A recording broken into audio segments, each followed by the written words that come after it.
Hi everyone, welcome to Physics Mafia. और आज यार हम इरोडो हिट लिस्ट का क्वेश्चन नंबर 3, इरोडो बुक का क्वेश्चन नंबर 1.3 जो मोशन इन 1D का एक क्वेश्चन है उसको हम लेकर आए और उसको आज हम कंप्लीटली अच्छे से डिस्कस करेंगे। इसको दो मेथड से डिस्कस करेंगे। हालांकि इसका कोर कंसेप्ट हम यही रखेंगे कि इसका वीटी डायग्राम से इसको सोल्व करेंगे, बट इसकी कैलकुलेशन के दो अलग अलग मेथड से देखेंगे किस तरीके से इसकी कैलकुलेशन को भी और आसान किया जा सकता है। ठीक है, तो क्वेश्चन समझते हैं यार। क्वेश्चन में पहले बोला गया है कि एक car starts moving rectilinearly first with acceleration W. Acceleration को डब्ल्यू से लिखा गया है। 5 मीटर पर सेकेंड स्क्वायर से पहले एक्सेलरेट करता है। The initial velocity is equal to zero. Initially speed zero थी, यानी वेलोसिटी जीरो थी। जीरो स्पीड से 5 मीटर पर सेकेंड स्क्वायर से एक्सेलरेट होना स्टार्ट होता है। तो वीटी ग्राफ का स्लोप कॉन्स्टेंट रहेगा 5, क्योंकि 5 एक्सेलरेशन कॉन्स्टेंट है। वीटी ग्राफ का एक्सेलरेशन, वीटी ग्राफ का जो स्लोप होता है वो एक्सेलरेशन होता है। तो वीटी ग्राफ का स्लोप जो रहेगा पहले तो कॉन्स्टेंट रहेगा 5 मीटर पर सेकेंड स्क्वायर, जो कि एक्सेलरेशन होगी। और क्योंकि पॉजिटिव एक्सेलरेशन है तो पॉजिटिव स्लोप की लाइन बनेगी, यानी कि स्पीड लीनियरली बढ़ेगी टाइम के साथ में। अब उसके बाद में क्या होता है कि देन यूनिफॉर्मली, उसके बाद यूनिफॉर्मली यानी कि कॉन्स्टेंट जीरो एक्सेलरेशन के साथ में कॉन्स्टेंट स्पीड से मूव करेगा। फिर फाइनली ये दे रखा है कि descending at the same rate W, जिस रेट से ये एक्सेलरेट हुआ था उसी सेम रेट से डिसेलरेट होगा और वापस से रुक जाएगा, यानी कि वेलोसिटी वापस से जीरो हो जाएगी। तो ऐसे जब भी सवाल आते हैं एक्सेलरेट हुआ, चला, रुका, ये ऐसे हुआ, डिस्प्लेसमेंट ऐसा है, स्पीड इतना, एवरेज ये है, टाइम इतना लगा, ऐसे सवालों में हमेशा वीटी डायग्राम अगर तुम बना लेते हो तो ज़्यादा आसान हो जाता है सवाल। अदरवाइज इक्वेशंस बना बना करके भी कर सकते हो, कोई दिक्कत नहीं है कि 3 इंटरवल कर लो, जीरो से टाइम टी का कुछ एक्सेलरेशन वाला, फिर कॉन्स्टेंट वेलोसिटी वाला एक इंटरवल ले लो, फिर उसके बाद में डिसेलरेशन वाला इंटरवल, उसमें इक्वेशन काइनेमेटिक्स की इक्वेशंस बना लो। बट वो थोड़ा सा लेंथी मेथड पड़ जाता है उसको कैलकुलेट करना। अगर तुम वीटी डायग्राम जो कि ये दे रखा है, अगर इसको हम बना ले, इसको हम ढंग से ड्रॉ कर पाते हैं तो क्वेश्चन को समझना आसान हो जाता है और क्वेश्चन की कैलकुलेशन भी थोड़ी आसान हो जाती है। ठीक है, अदरवाइज वो इक्वेशंस बहुत सारी बन जाती है और उनको कैसे सोल्व करेंगे वो थोड़ा कन्फ्यूजन क्रिएट होता है। बट यहाँ पर अगर हम ध्यान से देखें कि ये जो पहले एक्सेलरेट हुआ, फिर कॉन्स्टेंट स्पीड से चला और फिर डिसेलरेट हुआ, ये एक्सेलरेट होने की जो रेट है और डिसेलरेट होने की रेट जो है वो सेम है। जिस रेट से एक्सेलरेट हुआ, यानी कि हर सेकंड जितनी स्पीड बढ़ी थी उसी रेट से हर सेकंड उतनी ही स्पीड घट रही है। तो जितने टाइम में ये घटकर मैक्सिमम स्पीड वी नॉट पहुंचा था, सेम रेट से घटेगा तो उतने ही टाइम में घटकर वापस से जीरो हो जाएगा। ऐसा मैं बोल सकता हूँ। यानी कि जितने टाइम में ये स्पीड वी नॉट हुई थी उतने ही टाइम में वी नॉट से वापस जीरो होगी। तो जीरो से वी नॉट होने का जो टाइम T1 हमने इंटरवल मान रखा है, एक्सेलरेट होने का टाइम, फिर उसके बाद में कांस्टेंट स्पीड से चलने का टाइम हमने T2 मान रखा है, और फिर डिसेलरेट होने का टाइम हमने इंटरवल T3 मान रखा है। तो क्योंकि एक्सेलरेट होने का रेट और डिसेलरेट होने का रेट सेम है और जीरो से सेम स्पीड वी नॉट तक जितने एक्सेलरेट हुआ उसी सेम वी नॉट से वापस जीरो पर आता है, तो सेम रेट से एक्सेलरेट और डिसेलरेट होने की वजह से टाइम इंटरवल सेम रहेंगे, ऐसा मैं बोल सकता हूँ। ये हम फिजिकली मतलब कि इस इनकी वैल्यूज को समझकर भी हम सीधा बता सकते हैं कि हाँ ये दोनों टाइम इक्वल होंगे, T1 और T3 इक्वल होंगे। हालांकि हम इक्वेशन से भी इसको सोल्व कर सकते हैं। तो हमें ये दे रखा है कि जो टोटल टाइम है इस मोशन का वो टोटल 25 सेकेंड्स है। यानी कि जो एक्सेलरेट हुआ, फिर कॉन्स्टेंट स्पीड चला और फिर डिसेलरेट हुआ, ये जो टोटल टाइम है ये 25 सेकेंड्स का टोटल टाइम दे रखा है। और ये भी दे रखा है कि इस पूरे इंटरवल में the average velocity during that time is equal to 72 kilometre per hour. इस पूरे इंटरवल में जो एवरेज वेलोसिटी है वो 72 किलोमीटर पर आवर है। तो इसमें ये पूछा है कि how long does the car move uniformly. ये जो टाइम हमने T2 मान रखा है जिसमें कार यूनिफॉर्मली मूव करी थी विद जीरो एक्सेलरेशन, ये टाइम इंटरवल हमसे पूछा गया है। तो अगर हम इस क्वेश्चन को ध्यान से समझ चुके हैं और डायग्राम हम बना चुके हैं और जो सिनेरियो मैंने तुम्हें समझाया अगर तुम वो समझ चुके हो तो ये क्वेश्चन तो अब तुम खुद से भी सोल्व कर सकते हो। मैं इसके कैलकुलेशन तुम्हें आगे समझा देता हूँ कि हम इसको किस तरीके से आगे अप्रोच कर सकते हैं। हमें ये गिवन है कि जो वी नॉट टाइम है, ये वी नॉट टाइम वी, क्योंकि कॉन्स्टेंट एक्सेलरेशन से हमारा जो स्पीड है वो इंक्रीज हुआ है, तो वी को u प्लस ए टी में, u तो जीरो था तो acceleration a into time T1 ऐसा लिख सकता हूँ मैं। एक्सेलरेशन a कितना है 5 इंटू टाइम T1 ऐसा लिख सकता हूँ।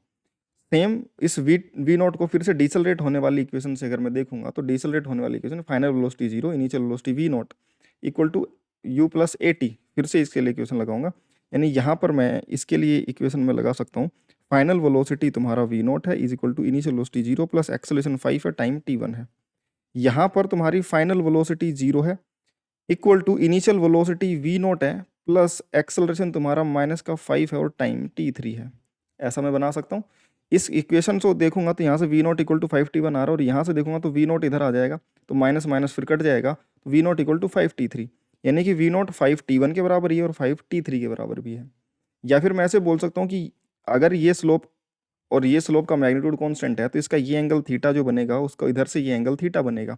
ये स्लोप से भी बोल सकता हूँ, क्योंकि मैग्नीट्यूड सेम है तो इनके एंगल सेम होंगे। इसका पॉजिटिव मैग्नीट्यूड है तो पॉजिटिव से एंगल, इसका नेगेटिव मैग्नीट्यूड, इसकी वैल्यू में नेगेटिव है तो नेगेटिव पीछे से एंगल। अगर मैग्नीट्यूड में बराबर है तो इधर का ये एंगल और इधर का ये एंगल बराबर होंगे। फिर समझ में आ गई क्या बात? ऐसा मैं बोल सकता हूँ, ये एंगल बराबर है तो मैं टेन थीटा ये वाई बाई एक्स भी लगा सकता हूँ, tan theta V nought by T one, और यहाँ से टेन थीटा ये वी नॉट, ये हाइट तो वी नॉट के बराबर होगी, तो ये V nought by T three, ये दोनों टेन थीटा में बराबर कर सकता था, और वहाँ से भी मैं टी वन और टी थ्री को इक्वल प्रूव कर सकता था। समझ में आ गई क्या बात? तो तुम्हें जो भी सिनेरियोज समझ में आए वो सारी चीज़ें समझते हुए चलो, मैं तुम्हें सारी कंडीशंस बताता हुआ चलूंगा किस तरीके से क्या तुम अप्रोच कर सकते हो। तो हमने फाइनली टी1 और टी3 को इक्वल प्रूव कर लिया कि ये वाला टाइम इंटरवल और ये वाला टाइम इंटरवल हम तीन तरीके से प्रूव कर सकते हैं। सिंपल समझ करके कि जितने टाइम में जिस रेट से बढ़ रहा है वही सेम रेट से घटेगा, तो जितने टाइम में बढ़ा था उतने टाइम में घटेगा।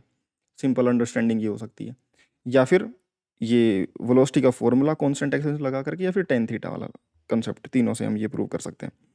अगर हम बात करें कि हमें average velocity 72 kilometre per our given है, हालांकि हमें ये एक्सेलरेशन वगैरह मीटर पर सेकंड स्क्वायर में गिवन है, तो हम क्या करेंगे कि इसको किलोमीटर पर आवर को मीटर पर सेकंड में कन्वर्ट कर लेंगे, इसको 5/18 से मल्टीप्लाई कर देंगे 72 को, तो ये 20 मीटर पर सेकंड एवरेज स्पीड मीटर पर सेकंड में निकल के आ जाएगी।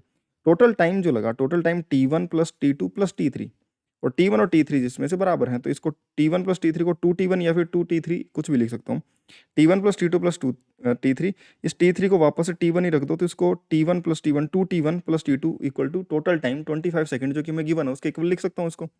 एवरेज जो वेलोसिटी होगी, क्योंकि हमें इन्फॉर्मेशन गिवन है कि एवरेज वेलोसिटी कितनी है, तो हम डिस्प्लेसमेंट बाई टोटल टाइम करके, total displacement by total time करके वी एवरेज निकाल सकते हैं।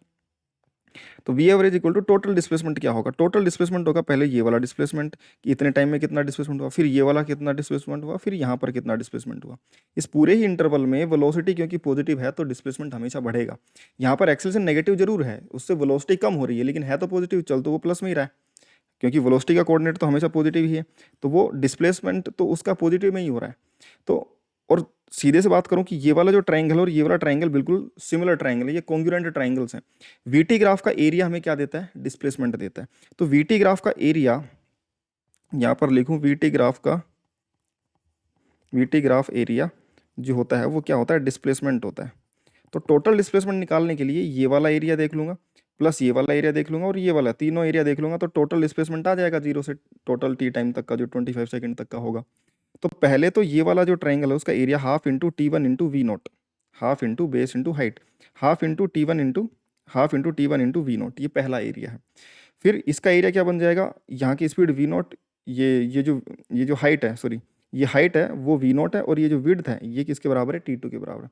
तो हाइट वी नॉट और विड्थ T2, तो वी नॉट इंटू T2 ये वाला एरिया बन जाएगा, प्लस में ये वाला एरिया फिर से इसके बराबर होगा, हाफ इंटू इस ट्रायंगल का base T3 into height V nought, और T3 T1 के बराबर ही है, तो half into T3 into V nought, T3 को वापस से T1 की जगह पुट कर दो, और ये क्या बन जाएगा? ये दोनों इक्वल हैं तो इसको मैं डबल करके लिख दूँ, तो 2 times half T1 V naught plus ये V naught into T2 upon में total time T1 plus T2 plus T3 में T3 को फिर से T1 रख देंगे, तो 2T1 प्लस T2 निकल के आ जाएगा।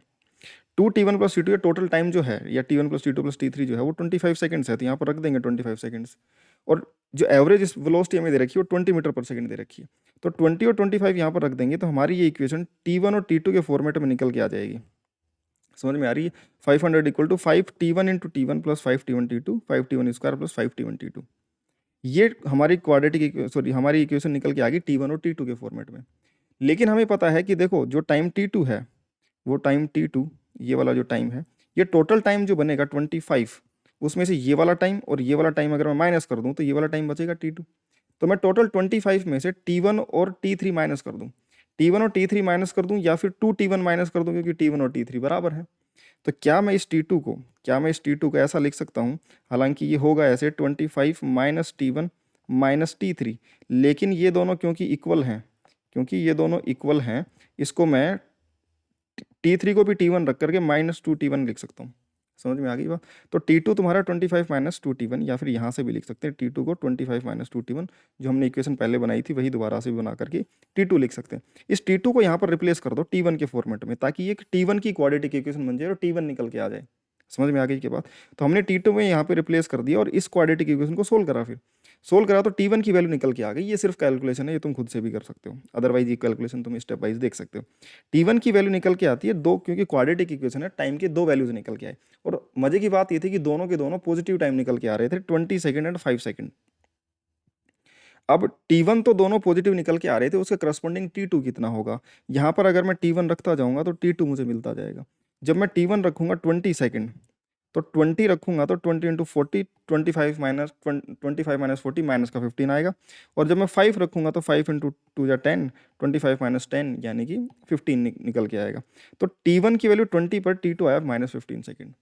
ये तो ठीक था, T1 तो दोनों पॉजिटिव टाइम थे, जीरो से बड़े ही टाइम थे। लेकिन T1 जब 20 होगा उस समय T2 की वैल्यू माइनस का 15 सेकंड है, जो कि पॉसिबल नहीं है, जीरो से पहले का टाइम हम कंसिडर नहीं करते। और जब T1 5 सेकंड होगा उस समय T2 की वैल्यू होगी 15 सेकंड। यहाँ पर दोनों टाइम पॉजिटिव ही नहीं है, यानी कि T1 और T2 की ये दो वैल्यूज पॉसिबल हो सकती हैं। समझ में आ गई क्या बात, कि ये पहला टाइम T1 जो है ये 5 सेकंड हो, यानी कि ये वाला इंटरवल 5 सेकंड का इंटरवल हो, और ये तुम्हारा 15 सेकंड का इंटरवल हो। ये फिर से 5 सेकंड का ही इंटरवल होगा, क्योंकि ये दोनों बराबर हैं।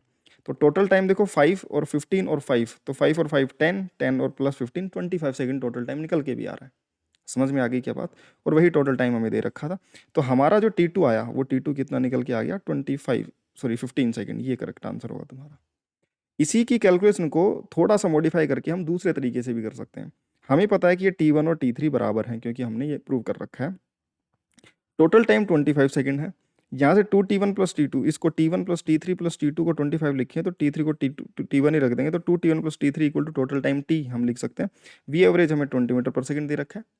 यहाँ से अगर हम इस सिनेरियो को ड्रॉ करें, है ना, यहाँ से और यहाँ तक और यहाँ तक और यहाँ तक, ये T1 टाइम था, ये T3 टाइम था। T1 और T3 में अगर टोटल टाइम T में से अगर मैं ये T2 माइनस कर दूँ, टोटल टाइम जो यहाँ का T लगा उसमें से अगर मैं ये T2 माइनस कर देता हूँ, तो टोटल टाइम कितना बच जाएगा, T माइनस T2। उस T माइनस T2 में से ये वाला टाइम और ये वाला टाइम दोनों में निकलेंगे, और ये दोनों टाइम इंटरवल बराबर हैं, तो जो बचा हुआ टाइम है T माइनस T2, उसका आधा टाइम ये होगा और आधा टाइम ये होगा। क्या मैं ऐसा बोल सकता हूँ? बिल्कुल बोल सकता हूँ, क्योंकि टोटल में से T2 माइनस कर दिया तो बाकी बचा हुआ ये दोनों टाइम बचे, ये दोनों टाइम इक्वल थे, तो जो टोटल टाइम बचा उसके आधे आधे हो जाएंगे दोनों के दोनों। तो ये T माइनस T2 का आधा और ये भी T माइनस T2 का आधा, ये दोनों टाइम्स हैं, ये T1 और T3 हैं। तो हमारी इक्वेशन सिर्फ T और T2 में ही बनी। हमारी वेरिएबल एक टोटल टाइम और जो हमें कैलकुलेट करना है T2, सिर्फ वही बचा है। अब थोड़ा सा आसान हो जाएगा, और इसमें हम बिना ग्राफ की हेल्प के ये चीज़ें कैलकुलेट कर रहे हैं, या फिर ग्राफ की हेल्प से एरिया निकाल करके डिस्प्लेसमेंट निकाल सकते हैं, या फिर बिना ग्राफ की हेल्प से भी हम कर सकते हैं कि यहाँ से यहाँ तक जो डिस्प्लेसमेंट आएगा UT plus half AT square. तो हाफ इंटू एक्सेलरेशन कितना है W, इंटू टाइम कितना लगा यहाँ से यहाँ तक T माइनस T2 बाई 2 का होल स्क्वायर। और जितना ये डिस्प्लेसमेंट होगा उतना ही ये डिस्प्लेसमेंट होगा, क्योंकि जो एक्सेलरेट होते समय जितना सेम टाइम के लिए एक्सेलरेट हुआ, सेम टाइम के लिए डिसेलरेट हुआ, और सेम जीरो से V0 स्पीड पे पहुंचा तो V0 से वापस जीरो पे आया, तो ये डिस्प्लेसमेंट भी उतना ही होगा, सेम ही होगा। तुम कैलकुलेट करोगे तो भी सेम ही निकल के आएगा। तो ये और जो डिस्प्लेसमेंट आया उसको मैं 2 से मल्टीप्लाई कर दूं, तो ये और ये दोनों डिस्प्लेसमेंट इसमें इंक्लूड हो गए हैं। बाकी बचा हुआ ये डिस्प्लेसमेंट इस इंटरवल में, क्योंकि कांस्टेंट स्पीड से चला है ये, तो पहले मैं यहाँ की स्पीड निकालूं कि ये एक्सेलरेट होते होते यहाँ पर B पॉइंट पर किस स्पीड से चल रहा था, फिर पूरे इंटरवल में उसी स्पीड से चलता हुआ रहेगा। तो ये जो V यहाँ पर निकल के आया, V equal to U plus AT लगा सकता हूँ। U तो जीरो था, क्योंकि यहाँ का स्पीड U जीरो था, तो V equal to U plus AT लगाऊंगा, तो U तो जीरो था, acceleration W into time T कितना, यहाँ से यहाँ तक इंटरवल कितना, T माइनस T2 बाई 2 वो यहाँ पर रख दिया। तो यहाँ पर वेलोसिटी आ गई किस स्पीड से चल रहा था, और इस स्पीड से कांस्टेंट स्पीड चलेगा पूरे इंटरवल में, तो स्पीड इंटू टाइम T2, ये तुम्हारा क्या हो जाएगा, इस इंटरवल में कितना डिस्प्लेसमेंट आया। तो speed omega W T minus T2 by 2 into T2, ये तुम्हारा डिस्प्लेसमेंट अपॉन में टोटल टाइम T। ये तुम्हारा T है, उसको V की तरफ इधर की तरफ भेज दो, तो ये V इंटू टी, और ये इक्वेशन बन गई। इसमें सिर्फ T2 अननोन है, क्योंकि V और T हमें पता है। V एवरेज स्पीड है जो कि 72 किलोमीटर पर आवर 20 मीटर पर सेकंड दे रखी है, और W यानी कि जो एक्सेलरेशन है वो 5 मीटर पर सेकंड स्क्वायर गिवन है। इस पूरी इक्वेशन को सोल्व करो, सिर्फ T2 अननोन है, तो T2 को एक तरफ निकालो, बाकी सबको एक तरफ भेज दो, तो T2 की वैल्यू निकल के आ गई इतनी। और सब जब T और ये V और ओमेगा की वैल्यू, V और W की वैल्यू जब इसमें रखेंगे, तो टाइम हमारे पास निकल के आ जाएगा 15 सेकंड के बराबर। तो आई होप कि ये सोल्यूशन तुम्हें अच्छे से पसंद आया होगा। दोनों मेथड की कैलकुलेशन के तरीके अलग अलग हैं, और तुम अच्छे से इनको समझ सकते हो। ठीक है, बाकी ऐसे ही और सॉल्यूशंस के लिए चैनल को सब्सक्राइब कर लो, और मिलते हैं नेक्स्ट वीडियो में ऐसे ही अगले सवाल के साथ में।